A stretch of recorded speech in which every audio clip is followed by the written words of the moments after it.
While yesterday's storms left behind devastating damage across several neighborhoods in Fraser, our Jordan Burrows has been there all morning and gives us a look at some of the destruction as neighbors just start to clean up. A tornado is to blame for the storm damage here in Fraser. In this neighborhood, it's about a block away from Fraser High School. There's a lot of damage, including trees down and lines. There's power lines down, much structural damage to many homes and properties around in this area.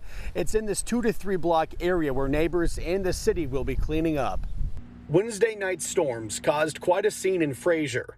No injuries reported, but thousands of dollars of damage, structural damage to homes and the tedious process of cleaning up.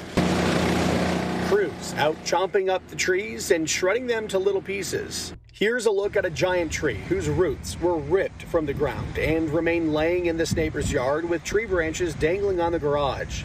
A CBS News Detroit viewer sent us cell phone video capturing the tornado swirling around Fraser.